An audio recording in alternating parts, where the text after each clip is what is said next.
Bonjour. La leçon d'aujourd'hui est la subordonnée circonstancielle de la condition.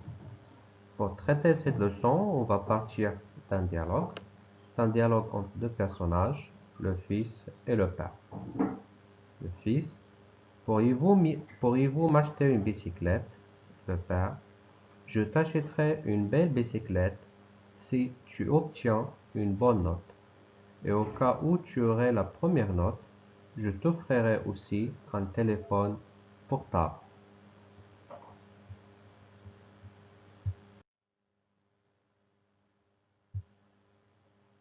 Voici quelques questions de compréhension. Quels sont les personnages de ce dialogue? Nous avons deux personnages, le père et le fils. Où pourrait-il se trouver?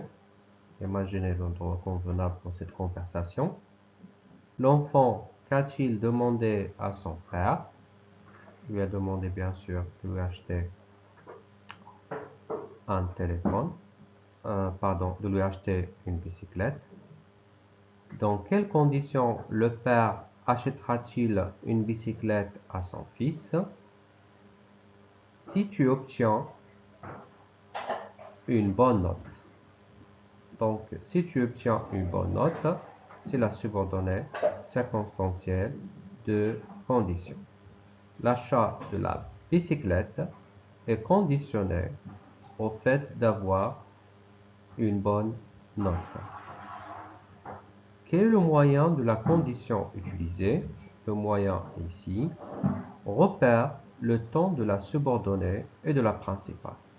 Donc nous avons de la subordonnée tu obtiens, c'est le présent, et de la principale, le futur. Dans quel cas le père donnera-t-il un téléphone à son fils au cas où tu aurais la première note? Donc au cas où tu aurais la première note, c'est une subordonnée circonstancielle de condition. Quel est le moyen de la condition utilisée? C'est au cas où et au cas où est suivi de conditionnel. Conditionnel présent. Est-ce que tu connais d'autres moyens pour exprimer la condition?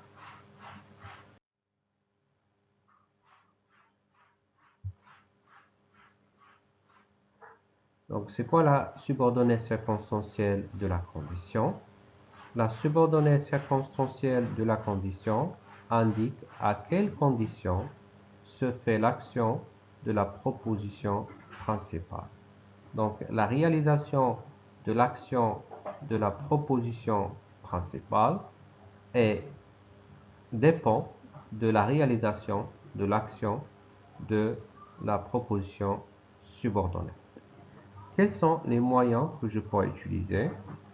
On pourrait utiliser le moyen si. Si a trois règles. Pour utiliser si, je dois conjuguer le premier verbe au présent de l'indicatif, puis le deuxième verbe au futur de l'indicatif. La deuxième règle de si est si plus l'imparfait plus le conditionnel présent. Le même exemple que nous avons dans le dialogue, mais on va employer l'imparfait et le conditionnel. Et on va dire, je t'achèterai, c'est le conditionnel présent, je t'achèterai une belle bicyclette si tu obtenais, c'est l'imparfait, si tu obtenais une bonne note.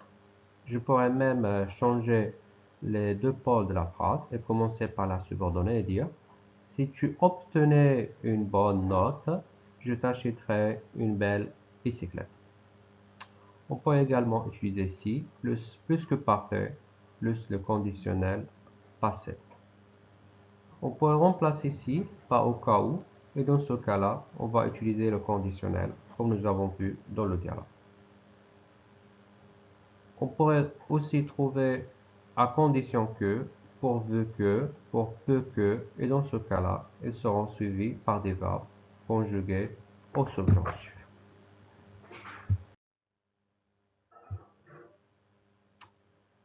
Exercice numéro 1.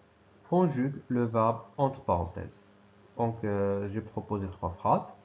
Tu réussiras si tu suivras mes conseils. Si vous agir vite, vous pourrez sauver cet espace vert. Tu n'aurais E, aucun problème si tu écoutais mes conseils. Donc ici, on applique la règle de si. Pour conjuguer le verbe, il faut voir le deuxième verbe. Par exemple, l'exemple A, tu réussiras c'est le futur. Donc, à quel temps je vais conjuguer le deuxième verbe? L'exercice numéro 2, remplace si par à condition que, au cas où et pourvu que. Donc, dans chaque phrase, des exemples A, B, C, on doit remplacer si par à condition que, puis au cas où et à la fin pourvu que.